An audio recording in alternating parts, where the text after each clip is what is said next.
안녕하세요 여러분, 즐거운 추석입니다. 자, 어제 코스피와 코스닥은 이렇게 상승하는 모습을 보여주었는데 한국 증시가 끝나고 열린 다우와 나스닥 그리고 유럽 증시는 모두 하락으로 마감이 되었습니다. 특히 어제는 원달러 환율이 이렇게 급등하면서 다시 한번 1180원을 돌파했습니다. 종가 기준으로 또 한번 52주 신고가를 돌파했으며 환율이 상승하면 외국인 투자자는 환차익 때문에 한국 증시를 매도하는 경우가 상당히 많습니다. 실제로도 지난번에 8월 10일부터 8월 20일까지 환율이 급등했을 때 외국인 투자자는 8월 9일부터서 8월 20일까지 단 하루도 빠짐없이 순 매도하는 모습을 보였으며 매도 규모가 무려 8조 2천억이었죠. 자, 그렇다면 이번에도 외국인 투자자는 추석이 끝나자마자 한국 증시를 대량 매도하는 모습을 보여줄까요? 자, 그리고 다음 주 수요일에는 미국의 FOMC 회의가 여러분을 기다리고 있습니다. 과연 이런 상황에서 다음 주 한국 증시는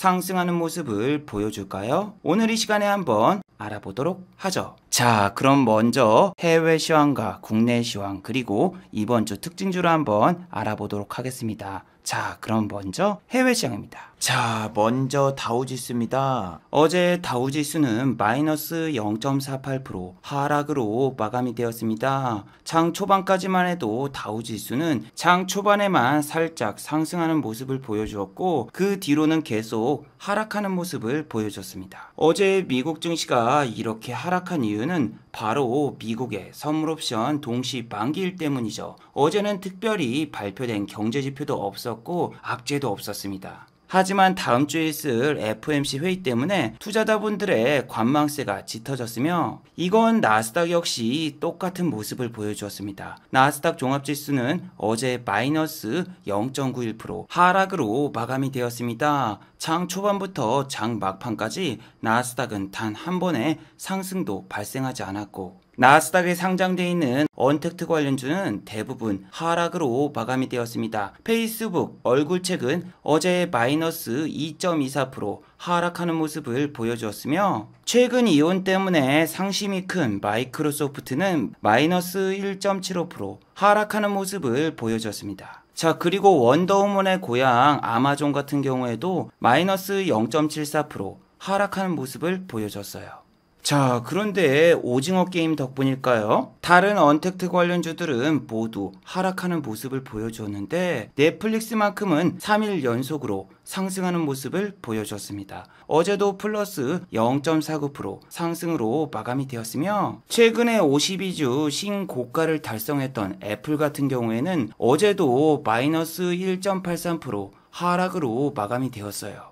이렇게 되면 다음 주에 애플 관련주 LG이노텍이라던가 BH, 인터플렉스는 시작부터서 하락으로 출발할 가능성이 현재로서는 상당히 높습니다. 하지만 만약에 추석 기간 중에 애플이 3일 연속으로 상승이 나오거나 뭔가 호재가 나온다면 추석이 끝난 다음에도 아이폰 관련주는 상승 여력이 충분히 남아있죠. 그런데 그 반대의 경우도 생각해 두셔야죠. 만약에 애플이 3일 연속으로 하락을 한다면 LG이노텍 같은 경우에는 다시 한번 21만원이 붕괴되면서 다시 한번 20만원대에 접어들 가능성이 상당히 높습니다. 자, 그리고 이번 주 같은 경우에는 다우와 나스닥이 이렇게 약세를 보인 이유가 미국의 선물옵션 동시 만기일 이벤트 때문이란 말이에요. 그래서 일본 같은 경우에는 다우와 나스닥이 이렇게 약세를 보여도 계속 상승하는 모습을 보여주었고 상하이 종합지수 같은 경우에는 헝다그룹 사태 때문에 최근에 약세가 지속되고 있죠. 그런데 여러분, 다음 주에 불행 중 다행인 게 아시아권 증시, 중국과 한국 그리고 일본은 같은 날 똑같이 쉽니다. 자, 9월 21일까지는 중국도 추석이기 때문에 월요일과 화요일은 중국 증시가 열리질 않아요. 자, 그리고 일본 같은 경우에는 월요일만 쉽니다. 로진노히, 노인의 날로 인해서 월요일날 휴장입니다. 만약에 상하이 종합지수가 다음 주에 개장이 됐으면은 한국한테는 상당히 불리했겠죠. 왜냐하면은 최근에 디디 추식 뉴스부터 시작해서 상하이 종합지수는 안 좋은 뉴스밖에 없단 말이에요. 헝다그룹 파산설이 계속 이어지고 또 중국의 교육주도 계속 내리면은 분명히 상하이 종합지수도 3일 연속으로 급락이 나올 수도 있고, 한국은 추석이 끝나자마자 중국 증시 그리고 일본, 미국 증시에 3일분의 급락분을 반영받을 수 있는 아주 안 좋은 상황이 연출될 뻔했어요. 자, 그리고 여러분, 어제는 미국의 백신주가 모두 이렇게 약세를 보였습니다. 나스닥에 상장되어 있는 모더나는 마이너스 2.41% 하락으로 마감이 되었으며, 다우에 상장되어 있는 화이자 같은 경우에는 마이너스 1.30% 하락으로 마감이 되었습니다. 자, 어제 이렇게 백신 관련주가 모두 하락으로 마감된 이유는 뭘까요? 그건 바로 미국의 FDA 때문이죠. 미국 FDA 식품의약부에서는 화이자의 부스터샷에 반대 의사를 발표했습니다. 화이자의 부스터샷을 찬성할 것인가 반대할 것인가 투표를 했는데 16대 2로 압도적으로 반대가 많았습니다. 물론 이건 법정 구속력은 없습니다. 하지만 바이든 정부에서는 3차 부스터샷에 대한 접종을 추진 중이었는데 계획에 약간 차질을 잇게 되었죠. 하지만 지난주 금요일 미국과 한국은 정반대의 모습을 보였습니다. 삼성 바이오로직스, 모더나 관련주죠. 삼성 바이오로직스는 금요일날 1.86% 상승하는 모습을 보여주었으며, 파미셀 같은 경우에는 장중에 무려 5.88%나 상승이 나왔습니다. 파미셀이 저렇게 장중에 5% 이상 상승이 나온 이유는 개별적인 뉴스 때문입니다. ST팜과 파미셀은 공동 협약을 체결했으며 ST팜 역시 플러스 0.67% 상승으로 마감이 되었어요.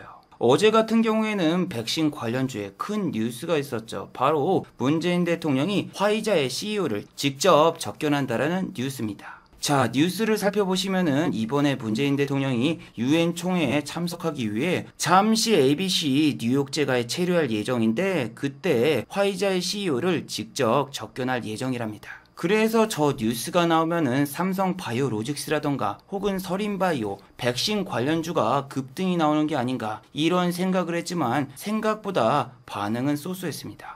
자, 최근에 서린바이오 같은 경우에는 백신 관련 뉴스를 3번이나 띄우면서 이렇게 지속적인 상승이 이어지고 있습니다. 서린바이오 같은 경우에는 거의 하루에 한 번씩 뉴스가 나오는 것 같습니다. 뉴스가 뭐 그렇게 대단한 뉴스들도 아닙니다. 서린바이오에서는 무슨 쥐를 실험해서 암세포 전이를 막는 실험을 하고 있다, 뭐 이런 뉴스도 나오며, 지금 백신 관련주 같은 경우에는 하루에 한 번씩 뉴스를 띄웁니다. 서린바이오, 아이징, 그리고 진원생명과학, 기타 등등 이 주식들은 정말 쉬지 않고 뉴스를 뿌려요. 근데 아이진의 재무제표를 보세요. 그냥 만년 적자 기업입니다. 이런 회사가 무슨 백신을 개발한다는 건지 솔직히 말도 안 되고, 진원생명과학 역시 수많은 무상증자와 감자 등을 진행하면서 겨우겨우 살아남아있는 회사인데, 이 회사도 메르스부터 시작해가지고 과거에 무슨 백신 개발한다 이야기만 했지 개발한 건 한 건도 없고 만년 적자가 이어지고 있죠.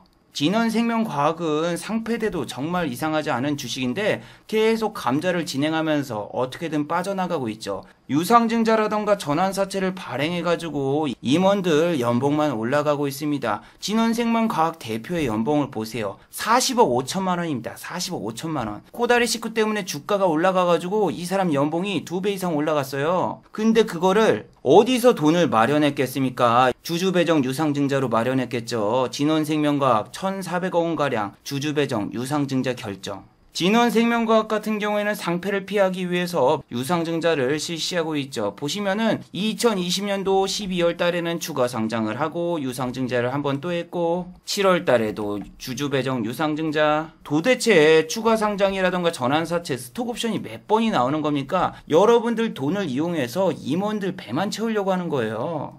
지금은 시대가 변했습니다. 국산 백신이라던가 치료제 개발 이런 걸로 오르는 주식도 있지만, 이미 이렇게 한탕 해먹은 애들은 뉴스가 떠도 금방 다시 주가가 원위치로 돌아갑니다. 서린바이오 같은 경우에도 문재인 대통령이 과거에는 모더나 회장을 만난다 뭐 그런 뉴스가 나오면 주가가 막 상한가 가고 막 급등이 나왔지만, 지금 같은 경우에는 화이자 본사를 찾아가던 화이자 CEO를 만나던 반응이 없습니다. 그리고 mRNA 백신 뉴스가 나오면은 삼성 바이오로직스도 가고 이온제약도 가고 서린바이오도 가는데, 이온제약 같은 경우에는 금요일날 아예 하락으로 마감이 되더군요. 그리고 좋은 뉴스가 나와도 악재 뉴스도 같이 나옵니다. 여기 뉴스를 보시면은 첩첩산중이다. mRNA 백신 개발 같은 경우에는 화이자라던가 모더나 이런 회사도 몇 조 원에 들여서 겨우겨우 개발을 하는데 한국에서는 각 회사당 1,000억도 지원을 안 해주는 형편인데 어떻게 이게 제대로 개발이 되겠습니까? 지원금뿐만이 아니라 기술력 자체도 없기 때문에 그렇게 큰 기대를 하기 힘듭니다. 이현제약 같은 경우에는 백신 관련주라기보다는 서린바이오라던가 삼성바이오로직스처럼 충주 공장 뉴스 때문에 잠깐 오르는데 이 종목 같은 경우에는 지금 뉴스가 떠도 절대로 6,700원이라던가 6,500원을 종가 기준으로 넘질 못해요. 다음 주 목요일 날 추석 끝난 다음에 문재인 대통령과 화이자의 CEO가 만나서 뭔가 성과가 나온다라면은 백신 관련주가 분명히 아침부터 갭을 조금 뜨거나 잠깐은 상승이 나와요. 그런데 상한가를 가거나 종가까지 확 오르는 그런 시세는 보여주지 않을 거라고 생각이 돼요. 서린바이오 같은 경우에도 찌라시 하나 떠서 16%까지는 갔지만 여기 보시면은 상방 VI를 찍자마자 바로 하방 VI로 넘어갔거든요. 그래서 다음 주에 백신 관련주가 갭 상승으로 출발하거나 VI를 찍으면은 여러분 정말 조심하는 게 좋아요. 요즘에는 백신이라던가 백신 허브 관련주보다는 치료제 관련주가 상승이 잘 나오죠. 한국 BNC 같은 경우에는 지난주 보셨나요? 종가 딱 20분 남겨놓고 갑자기 여기서 급등이 나왔습니다. 이게 여러분 추석을 앞두고 장 막판에 갑자기 급등이 나오면은 개인 투자자분들이 따라 들어가고 싶어도 들어갈 수가 없습니다. 분명히 1시 초반대까지만 해도 프로그램 매수가 한 5만 주 정도 있었거든요. 그러면 4, 5, 20, 한 2억 정도 들어왔구나 이 정도 생각을 하고 있다가 갑자기 1시 때 보시면 어떻게 됩니까? 4만 7천 주가 들어오면서 갑자기 위로 쭉 올라가요. 근데 이게 지금 더 올라갈 경우에는 제가 알기로는 매매 거래가 정지가 되기 때문에 개인 투자자분들은 고점에서 팔 수밖에 없습니다. 오늘 급등이 나오거나 오늘 조금만 올라가면은 무조건 매매 정지예요. 자, 보시면은 장 끝나고 공시가 나왔죠. 투자 경고 종목에 지정이 된 상황에서 급등이 또 나왔기 때문에 매매 거래가 정지된다. 그래서 얘는 추석이 끝난 다음에도 거래가 정지예요. 자, 그리고 여러분 제약과 바이오주는 금요일날 장막판 5분이 정말 중요하거든요. 이 한국 BNC 같은 경우에는 장막판 5분 전에 요렇게 쭉 빠지고 있었단 말이에요. 여기가 15%였는데 여기가 이제 10%가 깨지려고 해. 그럼 고점 대비해서 마이너스 5%가 빠진 상황에서 보통 어떻게 된다? 우리는 아직 잊지 않았죠. 전설의 신풍제약 금요일 막판 5분 전. 이 사건이 있기 때문에 우리는 제약주를 장막판 5분 전에 절대로 매수를 할 수가 없어요. 한국 BNC와 마찬가지로 국산 치료제 관련주 국전약품 역시 장 막판에 이렇게 끌어올리면서 마감이 되었거든요. 그런데 개인 투자자분들은 국전약품이라던가 한국 BNC라던가 이런 종목을 장 막판에 모두 다 매도해버리죠.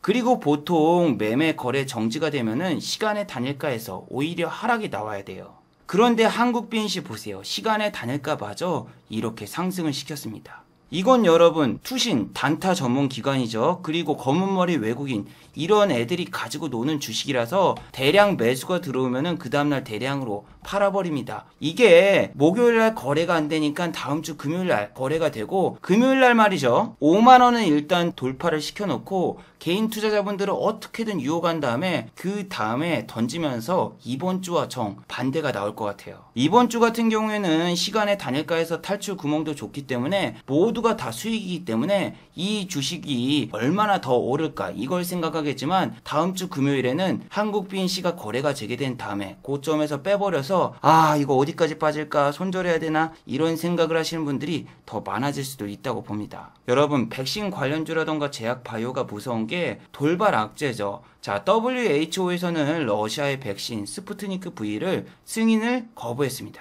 WHO는 여러분 세계보건기구지 FDA가 아닙니다. 여기서 지금 승인이 거부가 난 게 제조법을 위반했다는 이유 때문에 승인이 거부가 됐습니다. 백신의 효능이라던가 백신의 안전성에 대한 이유는 전혀 밝혀지지 않았고 단순하게 제조법 위반으로 스푸트니크 V의 긴급 사용 신청을 거부했습니다. 자, 그래서 스푸트니크 V 관련주 이수 앱지스는 금요일날 마이너스 3.67%, 하락으로 마감이 되었어요. 시간의 단일가부터 하락이 나왔고 장중에 7%까지 하락했다가 절반 정도 하락폭을 만회하면서 이 정도로 마감이 되었는데, 정말 여러분 웃긴 게 뭐냐면은 스푸트니크 V 관련주에서 얘만 하락하고 나머지 종목은 전부 상승으로 마감이 되었어요. 이트론이라던가 EID 이런 종목을 보시면은 이렇게 장 초반에는 마이너스 5%까지 하락했다가 종가는 플러스 0.24%로 마감이 되었어요. 그리고 과거에 스푸트니크 관련주였던 이트론이라던가 EID 같은 경우에도 이렇게 장 초반에는 마이너스 5%까지 하락했다가 종가는 플러스 0.24%로 마감이 되었어요. 스푸트니크 V 생산업체죠. 휴온스 글로벌이라던가 휴온스도 장 초반에는 마이너스 6%까지 빠졌다가 갑자기 7%까지 올랐다가 그리고 종가는 1%로 마감이 되었는데, 정말 여러분 무빙이 장난이 아닙니다. 갑자기 밑으로 하방 VI가 걸렸다가 올라가다가 갑자기 상방 VI 찍자마자 바로 하방 VI로 내려가요.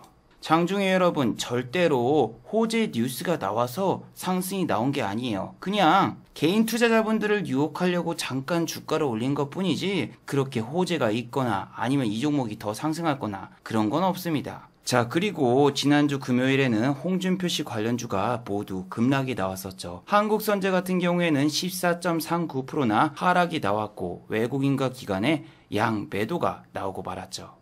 자, 이틀 전 영상에서 여러분들께 분명히 말씀을 드렸죠. 드디어 국민의힘에서는 토론회가 시작이 된다. 과거 토론회 때 영상을 봐라. 준표용은 말만 열면은 막말이 나와서 주가가 떨어진 적이 훨씬 더 많다. 이건 과거 뉴스를 찾아보셔도 나옵니다. 항상 우리 준표용은 토론회에서 막말을 해버렸어요. 예를 들면 무슨 빨갱이 발언이라던가 이런 걸 해버려가지고 지지율도 급감하고 주식도 급락을 했고, 이번에도 똑같더군요. 지난주에도 박근혜 씨와 이명박 씨를 사면해야 된다고 밝혔고, 이번 국민의힘 토론에서도 조국 씨의 수사가 잘못되었다, 조국 씨의 수사는 과잉 수사였다, 이렇게 의견을 밝혔으며, 이번 토론회가 끝난 다음에 윤석열 씨 캠프와 홍준표 씨 캠프에 물리적 충돌이 일어나면서 부상자도 발생하고 말았습니다. 그래서 홍준표 씨 관련주는 대부분 이렇게 급락이 나왔죠. DSLR과 DSLR 제강 역시 이렇게 12.47% 급락이 나왔고 외국인과 기관은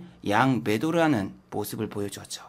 그리고 정말 재밌는 게 윤석열 씨 테마주 역시 아침에는 이렇게 혼조세를 보이며 출발을 했습니다. 그런데 장 막판에 윤석열 씨 테마주는 이렇게 대부분 급등하는 모습을 보여줬어요. 그런데 윤석열 씨 관련주가 갑자기 저렇게 급등이 나온 이유는 아무 이유가 없습니다. 그냥 너무 많이 빠졌으니까 오히려 기술적인 반등이 나온 거며, 홍준표 씨 테마주뿐만이 아니라 이재명 씨 테마주도 금요일날 모두 하락하는 모습을 보여주었어요. 특히 맥주 회사와 이름이 똑같은 카스 같은 경우에는 마이너스 5.10% 하락하는 모습을 보여주었으며, CS 역시 마이너스 2.91% 하락으로 마감이 되었습니다. 자, 이재명 씨 테마주가 이렇게 하락한 이유는 바로 화천대유 사건 때문이죠. 자, 화천대유 사건이란 이재명 씨가 추진한 화천대유가 3년 동안 무려 577억 원을 벌어들였습니다. 5천만 원밖에 투자를 안 했는데 와, 570억을 벌었어요. 이게 어떻게 가능한 건가?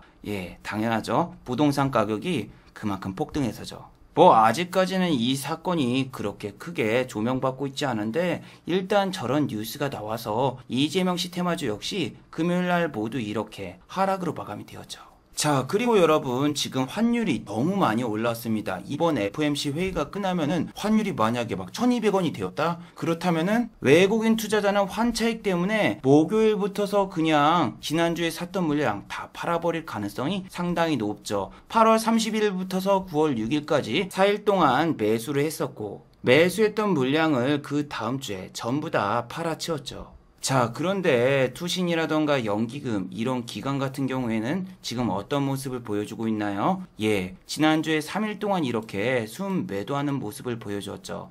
제가 지난번 이 영상에서도 여러분들께 말씀을 드렸지만, 기관 투자자 같은 경우에는 9월 말에 투자 성과 보고서를 제출해야 되기 때문에 윈도우 드레싱이 나올 가능성이 상당히 높아요.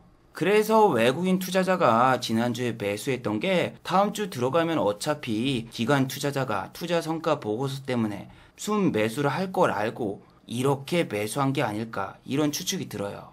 그럼 천재님, 다음 주에 코스피와 코스닥은 상승하나요? 아니요. 기관이 산다고만 했지 지수를 끌어올린다라고는 말을 안 했어요. 자, 삼성전자가 지금 77,200원인데 이 자리는 여러분 정말 중요한 자리예요. 보시면은 7월 6일 날 77,300원에 종가가 마무리됐고 그 다음날부터 다시 빠졌습니다. 그리고 일주일이 지나자 다시 77,200원에 왔고 올리자마자 다시 빼버렸어요. 그리고 금요일날 잠깐 다시 77,200원을 만들고 종가가 마무리가 되었는데 여기서 다시 이 정도 올라갈 경우에는 코스피 지수도 같이 상승이 나오고 SK 하이닉스도 똑같죠. 7월 8일날 잠깐 이렇게 올렸다가 다시 뺐다가 다시 올렸다가 가는 척하고 또 뺐다가 금요일날 올리고 그런데 삼성전자라던가 SK 하이닉스 매수 주체가 누굽니까? 예, 외국인 투자자예요. 외국인 투자자. 기관은 팔았지만 외국인 투자자는 매수했다. 그리고 최근에 지수는 상승이 나와도 내리는 종목은 훨씬 더 많다.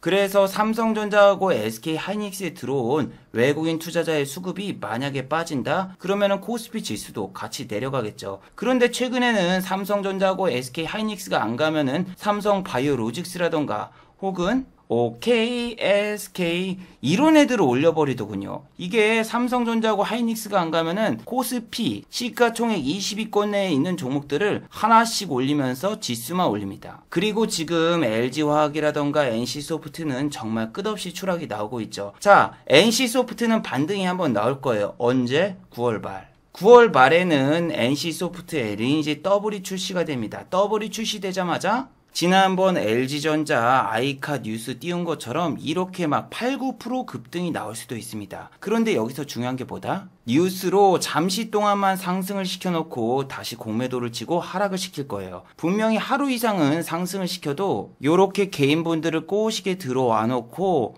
몇 번 양봉 나온 다음에 더 빼버릴 가능성이 상당히 높습니다. 자, 제가 여러분 이 영상에서 공매도에 대해서 말씀을 드렸죠. 저는 어제 SK 바이오사이언스의 공매도 카운팅을 다 셌다. 이 종목 같은 경우에는 장중에 이런데 10만 주가 계속 쌓여 있었습니다. 이걸 깨려고 누가 살 때마다 계속 쌓여지는 자전거래 현상이 일어났고 어제 SK 바이오사이언스의 공매도는 무려 700억이 넘습니다. 사상 최고의 공매도가 나왔고 공매도 비율은 16%였죠.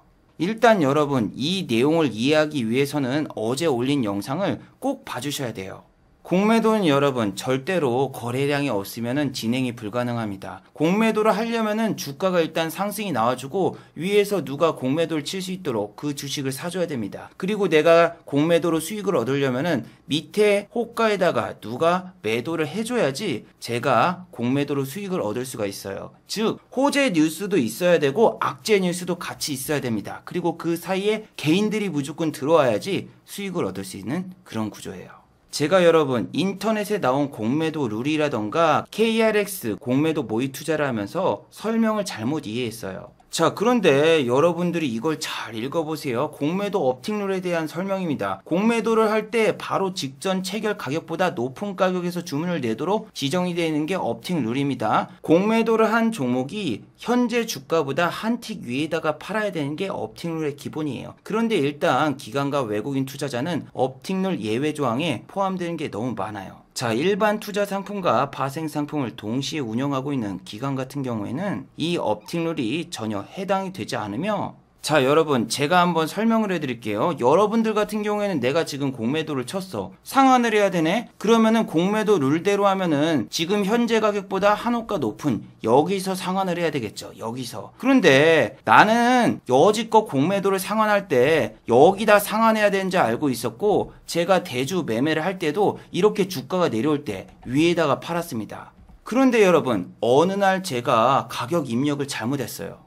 처음에 공매도를 칠 때도 이 화면에서 여기만 설정이 되는 줄 알았는데 제가 공매도 가격을 처음에 매수할 때 여기다가 놔두니까 여기에 호가가 걸려버리더군요. 그런데 저는 지금 주식이 없는데 호가 주문을 넣으니까 위에 두껍게 호가창에 매도가 걸리더군요.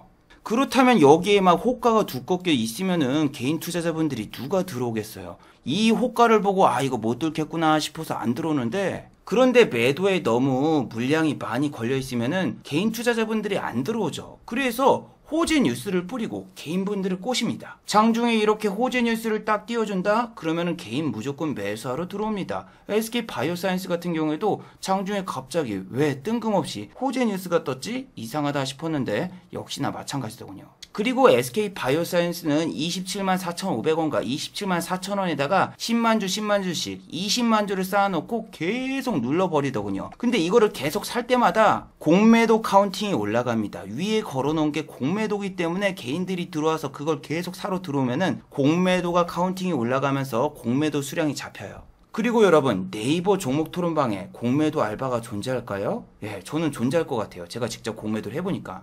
자, 네이버 종목 토론방에 가면은 항상 토론 배틀이 일어나죠. 찬티, 좋은 기사를 계속 퍼나르면서 주식 사야 된다, 주식 사야 된다 이렇게 꼬시는 애들이 있고, 안티는 악재 뉴스를 계속 가져오면서 니네 진짜 지금 여기서 안 팔면 망한다 이러면서 계속 안티지라는 이 두 명이 싸우고 있어요. 그런데 저는 지금 무서운 게 요 두 사람 다 동일 인물이 아닐까요?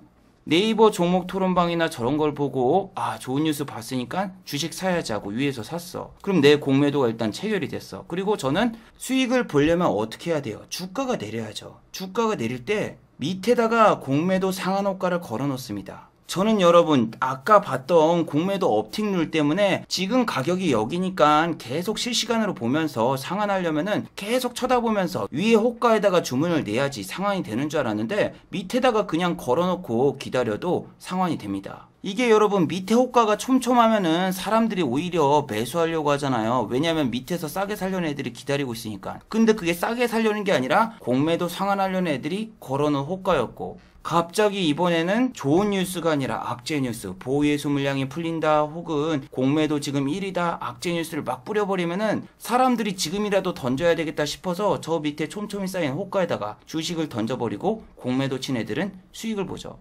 그래서 공매도를 성공시키려면은 이 두 사람이 다 필요해요. 한쪽만 있는 게 아니라 두 사람의 적절한 밸런스를 유지하면서 사게도 만들고 팔게도 만들고, 그러기 위해서는 알바가 좀 필요하지 않을까 이런 생각이 들더군요.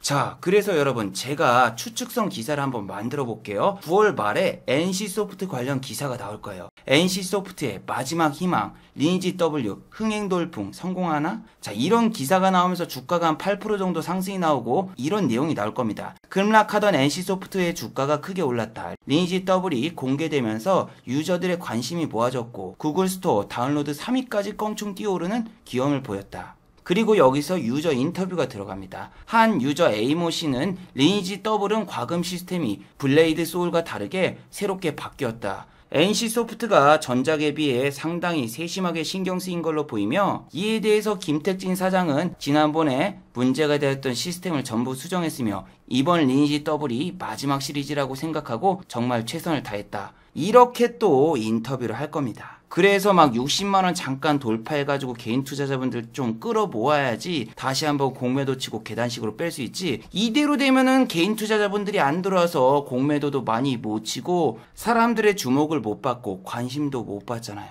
이건 여러분 미국도 똑같아요. 갑자기 여러분 쿠팡 주가가 여기서 푹 하고 올랐다? 10%? 10% 오르니까 여러분 어떻게 됐다? 손정희씨 절대 팔지 않겠다라는 쿠팡 주식 2조 원어치 매각. 이게 여러분 어제 판 게 아니라 이미 판 겁니다. 장중에. 그래서 저렇게 10% 올랐을 때 쪼쪼쪼쪼 빠지는데 2조 원의 물량을 개인 투자자분들이 대부분 받았고, 분명히 손정희 씨는 쿠팡 주식 안 판다고 해도 중국에서 손실을 너무 많이 봐가지고 쿠팡 주식을 팔 수밖에 없었대요. 그래서 여러분들이 갑자기 내리던 종목이 뉴스가 나오면서 어느 정도 반등이 나온 종목들은 정말 조심을 해야 돼요. 요즘엔 여러분 뭐 펀더멘털이라던가 PBR, PER 이런 것보다는 그냥 뉴스 갖다가 주식이 확 올랐다가 확 내렸다가 그런 장입니다. 장이 정말 꿀꿀이죽처럼 꿀꿀한데, 패션 플랫폼도 보세요. 한순간에 15% 올렸다가 장중에 다 뺐다가 그 다음날 또 올렸다가 또 뺐다가. 이 종목 같은 경우에는 백신 접종률이 지금 올라가고 있으니까 위드 코다리 싣고 한다고 해서 올랐다 내렸다를 반복하고 있는데, 우리가 3일 동안 장이 안 열릴 때 미국의 여행주라던가 혹은 레저 스포츠 경기 민감주가 박살이 나면은 저런 주식들은 다음 주에 시작할 때 개파락으로 출발할 가능성이 상당히 높아집니다. 그리고 여러분 지금은 진짜 대형주들이 너무 잘 빠지거든요. 신세계 INC 같은 경우에도 지금 고점 대비해서 몇 프로가 빠졌나요? 15% 이상이 빠졌고 이 종목이 이렇게 빠진 이유는 바로 자사주 처분 때문이죠. 보통 여러분 기업들이 자사주 취득이라던가 자사주 매입이 호재고 자사주 처분은 악재에 해당됩니다.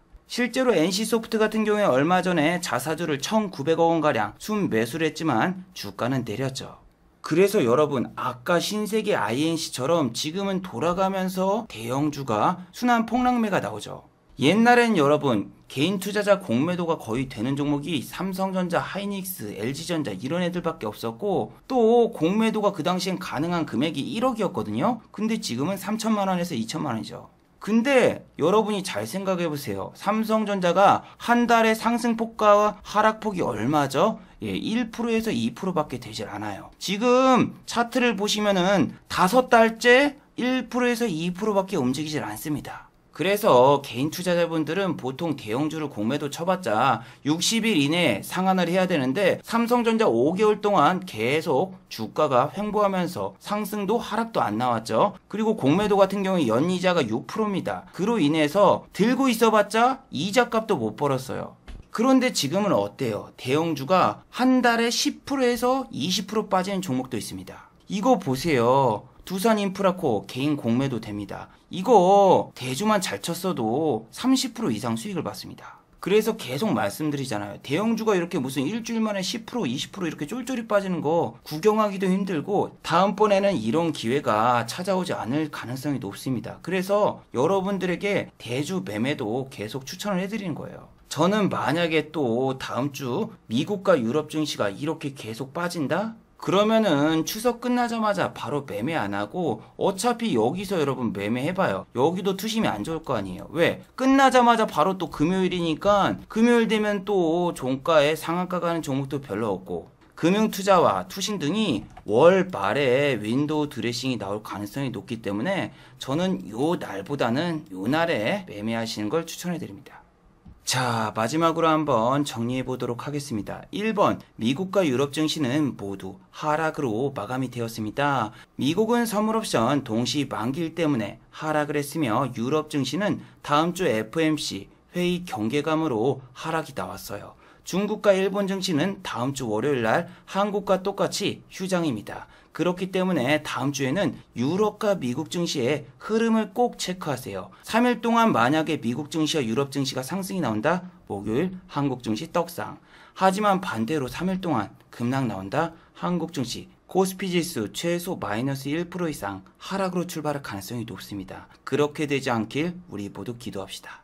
자, 두 번째, 한국의 백신 관련주는 최근에 힘이 부족합니다. 지금은 국산 치료제 관련주가 급등이 나오고 있고 백신 관련주는 10% 이상 급등이 장중에 나와도 종가는 거의 다 상승분을 반납합니다. 그렇기 때문에 지금은 백신 관련주보다 치료제 관련주가 훨씬 더 크게 상승이 나오며 문재인 대통령과 화이자 CEO의 접견으로 인해서 다음 주 목요일 날 백신 관련주가 갭상승으로 출발해도 너무 흥분하지 마시길 바래요.